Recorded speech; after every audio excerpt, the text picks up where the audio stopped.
আছে দুটো হাত আমার আল্লাহকে দেখায় দাও। আয় আল্লাহ, হাতগুলো কবুল করে নেন, তওবা কবুল করে নেন, তওবার উপরে মজবুত হইয়া চলার মতো তৌফিক দান করেন, আমিন। সুস্থ রাখতে হবে, মা বাবার দোয়া, শিক্ষকের দোয়া, উলামায়ে কেরামের দোয়া লাগবে। এই সবগুলো জবাই করতেছো গজবের মোবাইল দিয়ে। চরিত্র শেষ, তোমার মধ্যে আছে বলতে কিচ্ছু নাই। মোবাইল তোমাকে ধ্বংস করে ফেলেছে, তোমার খবর আছে শুধু রুহু। রুহুটা আজরাইল নিয়ে গেলে তুমিও নেই। কোরআন শরীফ মাথায় লইয়া কইলো এই জাতি মানতে চাইবে না, কপাল বুঝছে না। ওর মা ছাড়তে রাজি, মোবাইল ছাড়বে না। বাপ ছাড়তে রাজি, মোবাইল ছাড়বে না। খানা ছাড়বে, মোবাইল ছাড়বে না। ওর কপালে এমন পোড়া বুঝছে। সারা রাত দরওয়াজা জানালা বন্ধ করে মোবাইলটা সামনে নিয়ে সারা রাত চোখের জিনা, কানের জিনা, জবানের জিনা, অন্তরের জিনা। এই মোবাইল দেখতে দেখতে দেখতে দেখতে চেহারা নষ্ট, কিডনি নষ্ট, হার্ট নষ্ট, ব্রেন দুর্বল, চোখের পাওয়ার কমছে, কানের পাওয়ার, জবানের সব কিছু দুর্বল।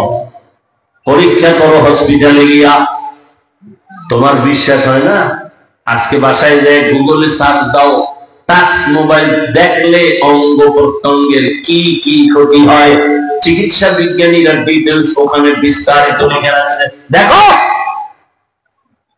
আর যার কপাল খারাপ, তো একটু আগেই বয়ান করলাম, কপাল যদি খারাপ হয়, আমার বয়ান কেন, রসুলের বয়ানও কপাল খুলবে না, এটা একটু আগেই বললাম।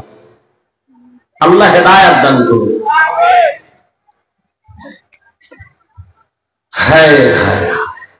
লেখাপড়া শেষ, চরিত্র শেষ, কিচ্ছু নাই মোবাইলের কারণে, চরিত্র নেই। এরপরও তো মানুষের একটা শখ থাকে যে এই জিনিসটা করবো করবো কইলে যখন ফেলছি এবার ফিরে যাই, এরপরও ফিরবে না। জীবনে তো কম নামাজ ছাড়লা না, কত নামাজ ছাড়তে হবে বলো? আর কতবার নামাজ ছাড়লে তোমার আশা পূরণ হবে, তারপরে তওবা করবা। বয়ান চলতেছে, এত বয়ান, এত বয়ান, এত বয়ান, না খাইয়ে মানুষ বয়ান শুনে, মাটির মধ্যে বয়ান এসে, বালুর মধ্যে বয়ান শুনে, জানে বয়ানের পরে খাওয়ান নাই, কিছু নেই, এরপর কষ্ট করে শুনে, মানে না কেন? মানে না কেন? জানে মিথ্যা কথা বলা হারাম, চুরি করা হারাম, ডাকাতি হারাম, নাচ দেখা হারাম, গান শোনা হারাম, অন্যের ক্ষতি করা হারাম, মা বাবার হক নষ্ট করা হারাম, ভাইয়ের হক নষ্ট করা হারাম, বোনের হক নষ্ট করা হারাম, প্রতিবেশীর হক নষ্ট করা হারাম, সব জানে, মানে না কেন? আল্লাহর আদালতে দাঁড়াইয়া হিসাব দেওয়ার ভয় নাই। এই একটাই সমস্যা। একটা সন্তান যখন মা বাবাকে ভয় করে, মা বাবার সামনে অন্যায় করে না, মাইরের ভয়। একটা ছাত্র যখন শিক্ষকের ভয় করে, শাস্তির ভয়, অন্যায় করে না। ঠিক আল্লাহর কোন বান্দা যদি আসলেই আল্লাহকে ভয় করে, ওই বান্দা গলায় ছুরি লাগাবে, দাড়ির মধ্যে অস্ত্র লাগাবে না। আর কেদারত খৌফে হক দারুল মাদারম জান্নাতুল মাওয়া দেহতু রামাম জুজবা আকাজি জে মখাদ ইনসোজা ফজলে উ আমস্তে দর জুমলা জাহা। বাদশাহ হারুন রশিদের নাম শুনছেন? কথা বলেন না কেন? তার স্ত্রীর নাম কি? খবর নেই, দুনিয়া সব জানে। বাদশাহ হারুন রশিদ একদিকে বড় বুজুর্গ, অন্যদিকে রাষ্ট্রের পরিচালক, রাষ্ট্রের ইমাম, মসজিদের ইমাম। নেতা তো এমনই হওয়া উচিত, রাষ্ট্রের ইমামতি করবে, নামাজের ইমামতি করবে। কি আমল নেতা খাতা এরকম? এখন রাষ্ট্রবাদ দিয়ে ইমামতি দিলে দেখবেন সেজদার থেকে নাই। কি আল্লাহ হেদায়েত দান করুন। বাদশাহ হারুন রশিদের স্ত্রী জুবায়েদা খাতুন কোরআনের হাফেজা, 100 নারী তার কাজের মহিলা। এই 100 কাজের মহিলা সবাই কোরআনের হাফেজা। জুবায়েদা খাতুন নিয়ত করে ফেললো, ও পর্দার আড়ালের আম্মা জানেরা, জুবায়দা খাতুন এত টাকাওয়ালা, সব পিছে ফেলে আমার আল্লাহকে ভুলেন নাই। আল্লাহর মুহাব্বত তার মূল চাবি। জুবায়দা খাতুন সিদ্ধান্ত নিল, আমার পুরা বাড়ির মধ্যে 24 ঘন্টা যেন কোরআনের তেলাওয়াতের আওয়াজ হয়। 100 মহিলা কোরআনে হাফেজা ভাগ করে দিল, তুমি আধা ঘন্টা কোরআন পড়ো, এরপরে কাজে নামো। তুমি 20 মিনিট কোরআন পড়ো, তারপরে কাজে নামবা। এরপরে আর এক মহিলা, তুমি 20 মিনিট কোরআন পড়ো, তারপরে কাজে নামো। এমন ভাবে শিডিউল করে দিছে, 24টা ঘন্টা জুবায়দা খাতুনের বাড়ি শুধু তেলাওয়াতের আওয়াজ। আমাদের আম্মাজানরা কি পরিমাণ করে, আপনারা কি পরিমাণ করেন, আমরাই করি না। সারাটা বছর একটা খতম দিতে পারি না, কপাল কত খারাপ।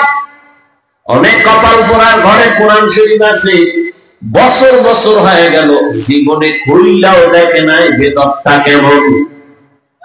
ওদিকে আর এক দল আল্লাহর বান্দারা কাটা খায় লবণের ছিটা দিয়া কয়, কোরআনের অর্থ না যাই না পড়লে লাভ নাই। এমনি তো নাচনেওয়ালা বুড়ি, আর যদি পায় ঢোলের বাড়ি, এমনি কোরআন পড়ে না। এমন সুযোগ আর একটা পাইছে, অর্থ না যাই না পড়লে লাভ নাই, ঘর থেকে কোরআন নামা, তাড়াতাড়ি দূরে সরা, এটি বাড়ি নেই, বরদোয়া নিয়ে লাভ নেই, না ঘর থেকে। কি উপকারটা করছে। এই জন্য বললাম, ও টেকনাফের মুসলমান, ইসলামের ক্ষতি ইহুদি খ্রিস্টান হিন্দু বৌদ্ধ কি করেছে? ইসলামের ক্ষতি আমার দেশে ইসলামওয়ালারা বেশি করেছে। প্রত্যেকটা পদে পদে ইসলামের ক্ষতি হিন্দু করেনি, ইহুদি করেনি, খ্রিস্টান করেনি, বৌদ্ধরা করেনি, নামদারি মুসলমান মুনাফিকরা করেছে, এখনো করতেছে। আমি আপনাদের পাও ধরে ধরে ধরে ধরে বুঝায় বুঝায় বয়ান করি, বেশি বেশি আমল করবেন। আর একদল আল্লাহর বান্দারা কয় বেশি আমল লাগে না। কই যাবেন আপনারা? কোন তো আমি আপনাদের পায়ে ধরে বলি আমল করেন। দুনিয়াতে যারা লাভবান হয়েছে শুধু মূল ডিউটি করে লাভবান হয় নাই, সবাই ওভার ডিউটি করে লাভবান হয়েছে। কি ডিউটি? Over duty. ঠিক আখিরাতের লাইনে যারা দামি হবে, মূল ডিউটি করে দামি হবে না, ওভার ডিউটি করার কারণে দামি হয়ে যাবে। 5 বেলার নামাজ পড়া মূল ডিউটি ফরজ, ইশরাক আউয়াবিন চাষ তাহাজ্জুদের নামাজ ওভার ডিউটি নফল। ফরজই পড়ে না, নফল দিয়ে কি করবে? শুনে রাখেন, বলে গেলাম, আপনারা বেশি বেশি হাদিস কম, আমি হাদিস বলে যাই, লিখে রাখেন।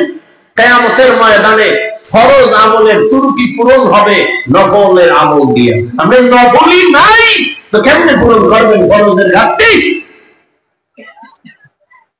কোন ধান্দায় পড়ে আছেন আমরাই ভালো জানেন।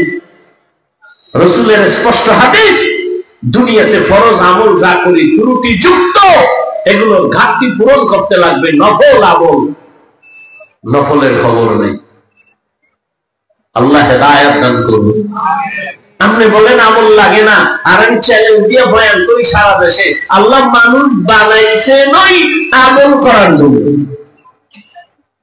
আর আপনি কানে হেডফোন লাগায়া বয়ান শুনেন, হেডফোন লাগায়া লেকচার শুনেন, আমল লাগে না। আর আমি পাও করে সারা দেশে বয়ান করি, আল্লাহ মানুষ বানাইছেনই আমলের পরীক্ষার জন্য। শুনেন আয়াত, আল্লাযী খালাকাল মাউতা ওয়াল হায়াতা লিয়াবলুয়াকুম আইয়ুকুম আহসানু আমালা। আল্লাহ মানুষ বানাবার একমাত্র কারণ, আল্লাহ পাক পরীক্ষা করে যাচাই করে দেখবে কারা উত্তম আমল করে। ফরজ আমলের ত্রুটিগুলো মুক্ত হবে নফল আমলের দ্বারা। রহমতের নবী আমার সারা রাত, আজকে গাড়িতে বৈশা বৈশা রাসূলের হাদিস দেখলাম, তাহাজ্জুদের ফজিলতের হাদিস দেখলাম। রহমতের নবীর ফরজ নামাজের থেকে সব থেকে লাগাতার একটা আমল ছিল তাহাজ্জুদের আমল। এটা দেখতে দেখতে পাইলাম, যদি নবী কোনো অসুস্থতার কারণে রাত্রে তাহাজ্জুদ করতে পারতেন না, জোহরের নামাজের আগে তাহাজ্জুদ করে ফেলতেন। তাহাজ্জুদের কাজা করে ফেলতেন। আর আপনার কে ধান্দায় ফালায় আমল লাগে না। আল্লাহ হেদায়েত দান করুন। এত ফিতনা ধর্ম নিয়া, ইসলাম নিয়া এই বাংলাদেশে ভাষা নাই বলা। নিজের কপালে পুরছে, অন্যের কপাল পড়াবার ফিকিরে নামছে। বাদশা হারুন রশিদ তিনি একদিন রাস্তার রাজপ্রাসাদে অনেক বড় বড় আলেমরে দাওয়াত দিলেন। বলবো উলামায়ে কেরামের কাফেলা চলে আসলেন হারুন রশিদের রাজপ্রাসাদে। সুন্দর মেহমানের আপ্যায়নের ব্যবস্থা করলেন। উলামায়ে কেরাম আপ্যায়িত হলেন। সব খাইয়ে লইয়া রাজপ্রাসাদে বসছেন। বাদশা হারুন রশিদ শুধু রাষ্ট্রের নেতা না, আল্লাহর প্রিয় একজন বুজুর্গ বান্দা। তো আলেম বুঝি গায়ে, এই হুজুরেরা কেমন খাইলেন? আলহামদুলিল্লাহ। মেহমানদারি ঠিকঠাক হয়েছে? বলে আলহামদুলিল্লাহ। তো আপনাদের ডাকছি, জিগাইবেন না কেন ডাকছি? জি বাদশা মহারাজ, কেন ডাকছেন? বেশি আমার একটা জিনিস জানার জন্য ডাকছি। কি? আমাকে আপনারা সমস্ত আলেমরা বলবেন, আজকে আমাকে ফতোয়া দিয়া যাবেন। আমি বাদশা হারুন রশিদ, আপনারা ছিলেন তো? কাহা ছিলেন? আমাকে বলেন আমি জান্নাতি নাকি আমি জাহান্নামী? বাস এটা ফতোয়া দিয়া যাবেন, আর কিছু না।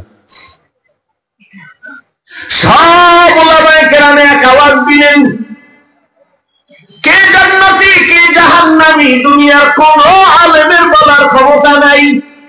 হ্যাঁ, এতটুকু বলা যাবে, আপনি ভালো কাজ করেন তো জান্নাতের পথে আছেন, জান্নাতি বলা যাবে না। আপনি অন্যায় করেন বলা যাবে জাহান্নামের পথে আছেন, কিন্তু জাহান্নামী বলা যাবে না। বাদশা হারুন রশিদ মজাক করে, কথা আমি খাওয়াই হইল, যেই পরিমাণ খাওয়াই নাম একটা লাইন তো করে দিবেন। জান্নাতিও বলতে পারবেন না, জাহান্নামীও বলতে পারবেন না, তা আমি আপনাকে খাওয়াইয়া লাভ হইল। দুঃখ, সমাধান পেলাম না। বিদায় দিবেন ভাব। ঠিক এমন সময় উলামায়ে কেরামের মজলিসে একেবারে পেছন থেকে 9 বছরের একটা বালক দাঁড়ায় গেল। বালক দাঁড়ায় বলে, বাদশা বেয়াদবি যদি ক্ষমা করে দেন, আপনার প্রশ্নের জবাবটা আমি দিব। যেই তেলে বিড়ি টানো, সুবহানাল্লাহ, কেমনি চেহারাটা দিকে তাকাইলে তো বুঝা যায়। একজনে তেঁতুল খায়, এটা কেমন লাগে, ঠোঁটের মিসকলে বুঝো না। বিড়ি টানতে টানতে এই যে আগুন লাগছে থতমায়, জাহান্নাম পর্যন্ত ধাক্কা দিয়ে নিবে, এর আগে থামবে না এই বিড়ি করেরা। এই বিড়ি টানলে শরীরে কোনো লাভ আছে কিনা? আল্লাহর কসম, যদি একটা লাভ দেখাইতে পারো, আমি হাফিজুর রহমান, আল্লাহর কসম আমি বিড়ি টানলে একটা লাভের কথা কত? আকামটা কেন করো? পায়খানা ক্লিয়ার হওয়ার জন্য কম, এটাও তো একটা লাভ আছে। কম যাহা বিড়ি টানলে পায়খানা ক্লিয়ার হয়, তার বিড়ি টানলে আল্লাহর কসম আমি টানবো।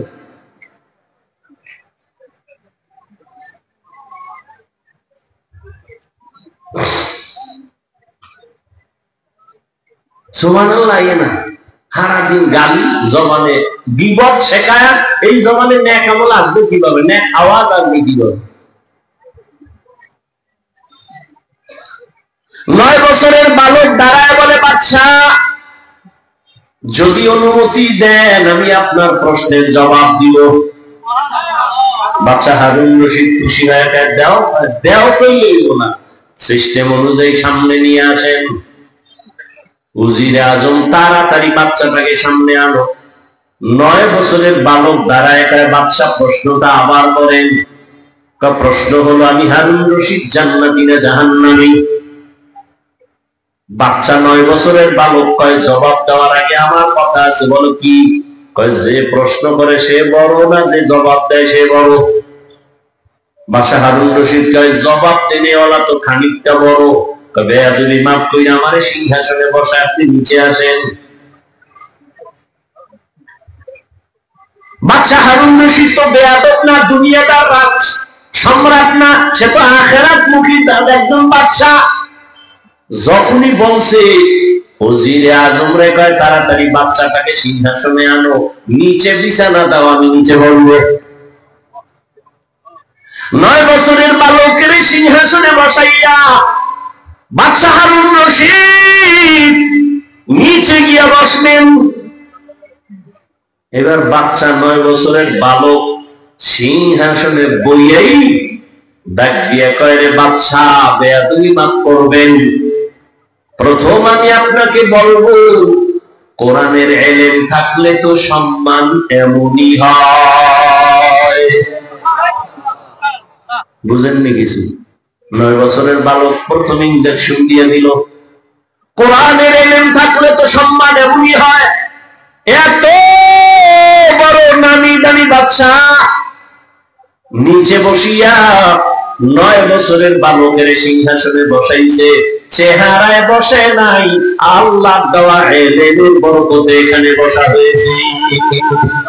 মেরা জাদু করদন বেসা খলকে রাদাতন জওয়াবে বাসওয়াব আপনা দারত দোস্তে খলকা জানেনা মিস্ত্রি খসলত একে দিনদারেরা। সম্মান কে দেয়? আল্লাহ দেওয়া সম্মান কত দামি জানো? চেয়ারম্যানের চেয়ারের মেয়াদ শেষ, এমপির মেয়াদ শেষ, মন্ত্রীর মেয়াদ শেষ, কিন্তু কোরআনওয়ালাদের চেয়ারের কোনো মেয়াদই নাই। আমার মেয়াদ কত? 5 বছর, 20 বছর, মেয়াদই নেই, আর শেষ কিসের? টাকা দিয়া সম্মান যদি কিনো, প্রথমে ফুলের মালা, ফাইনালে জুতার মালা। আর আমার আল্লাহ যদি সম্মান দেয়, দুনিয়ায় বাদশাহ, পরকালেও বাদশাহ। यहाँ हम सब मुसाफिर दिल ना लगा,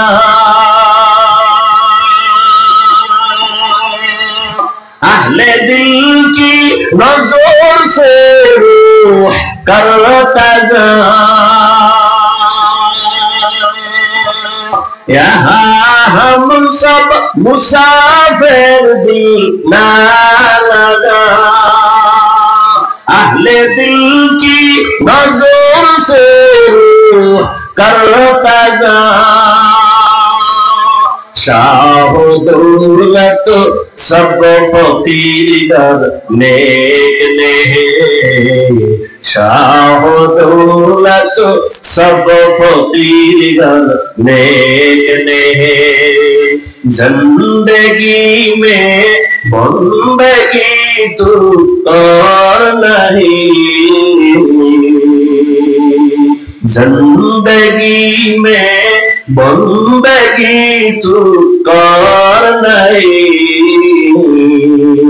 जिंदगी में बंदगी शर्मिंदा है, जिंदगी में बंदगी शर्मिंदा है, जिंदगी में बंदगी कुल बंदगी, बंदगी में जिंदगी शर्मिंदगी।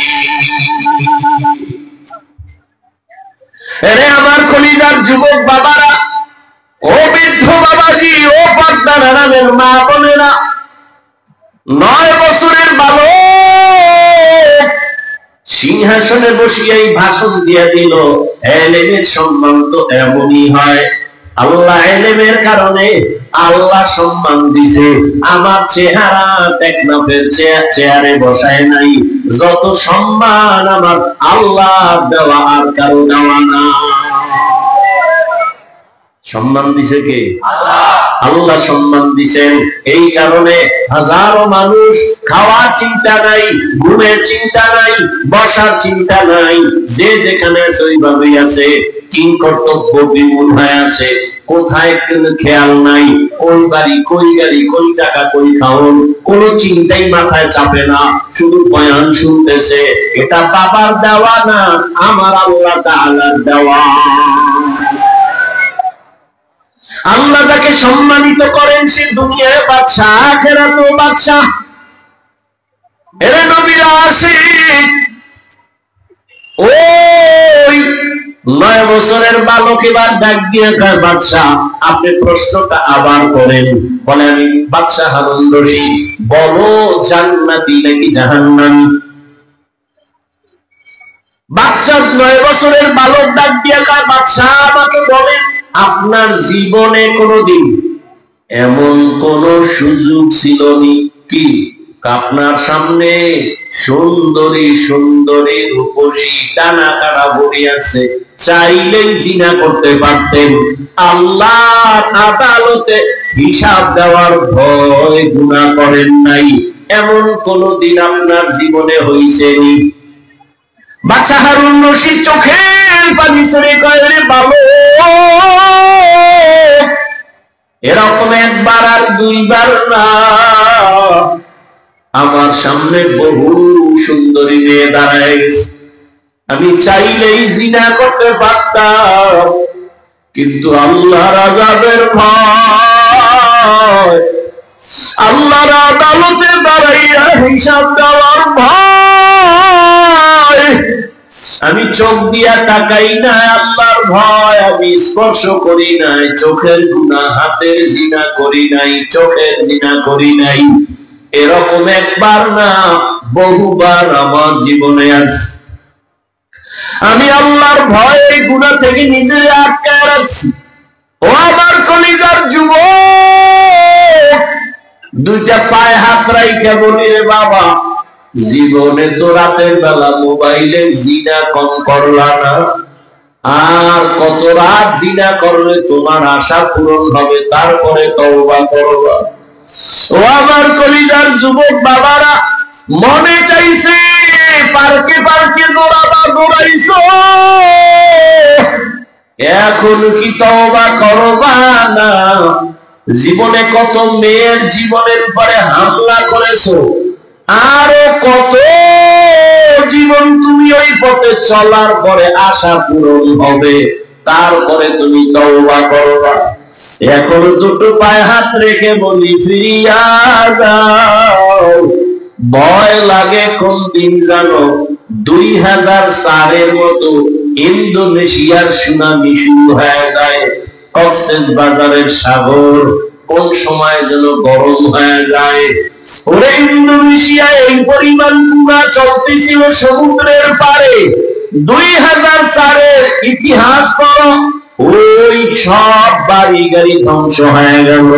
এখনো তাকাইয়া দেখ, ওই আমেরিকার বলিউড আর হলিউডের গোষ্ঠী যেখানে থাকে, এই আগুন নিভছে?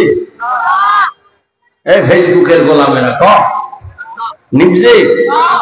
আল্লাহ দেখাইতেছে যে আমেরিকার আঙ্গুলের ইশারায় গোটা দুনিয়া চলে। আজকে আল্লাহ পাক ওদের মাথার উপরে আগুন লাগায় দিয়েছে, ওর 14 গোষ্ঠীর ক্ষমতা নাই ওই আগুনকে নিয়ন্ত্রণ করবে।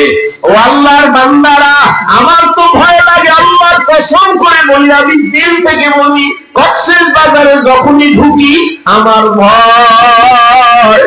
আল্লাহ যদি একটু ইশারা দিয়ে দেয় সমুদ্র গরম হয়ে যা, ঘুমের মধ্যে দেখবি কক্সবাজার জেলা সুদ্ধা সাগরের তলে চলে যাবে।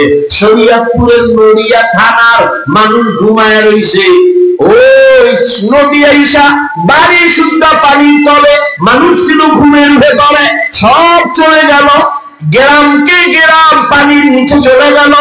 ও যুবক, ও বৃদ্ধ বাবাজি, ও পর্দার আড়ালের মা, একটা ঘরের মধ্যে 4টা-5টা রুম, এক রুমে ছেলে ঘুমায়, আর এক রুমে মাইয়া ঘুমায়, আর এক রুমে বাপ মা ঘুমায়, প্রত্যেকটা রুমে রুমে মোবাইলের জেনা চলে। মাইয়াও মোবাইল দিয়েছে না, সারা রাত কবিরা গুনাহ দেখে, ছেলেটাও তার রুমের মধ্যে কবিরা গুনাহ দেখে মোবাইল দিয়া, ওদিকে তার মা বাবাও মোবাইল চালায়, মনে হয় যেন এত গুনাহ চলতেছে ঘরে ঘরে, ঘুমের মধ্যে ঠাড়া পড়বে, ঘুম থেকে উঠা দেখবে তার চেহারাটা বানর হয়ে গেছে। এই গজব কেন আসে না? মুহাম্মদের উম্মত হওয়ার কারণে আসে না। চিল্লিনা রে বাবা, সেই রহমতের নবী আমার বাদশা হারুন রশিদ কাঁদে আর কয়ে, পালো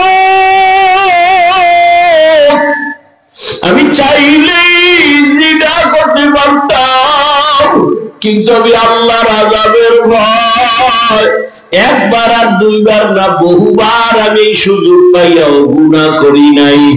9 বছরের বালক ডাক দিয়া কয়, আমি চ্যালেঞ্জ দিয়া গেলাম, আপনি বিনা হিসাবে জান্নাতি। ওলামায়ে কেরাম সব দাঁড়ায় গেল, এই বালক, আমরা সব আলেম ওলামারা এই সিদ্ধান্ত দিতে পারি নাই কে জান্নাতি কে জাহান্নামী। 9 বছরের বালক, তুমি কেমনে বলেছো বাদশা হারুন রশিদ জান্নাতি? 9 বছরের বালক ডাক দিয়া কয়, থামো, আমি দলিল দিব কোরআন শরীফ থেকে, নাও কোরআনের দলিল নাও। আল্লাহ কোরআনে ওয়াদা করেছেন, ওয়া আম্মা মান খাফা মাকামা রাব্বিহি ওয়া নাহান নাফসা আনিল হাওয়া ফাইন্নাল জান্নাতা হিয়াল মাওয়া।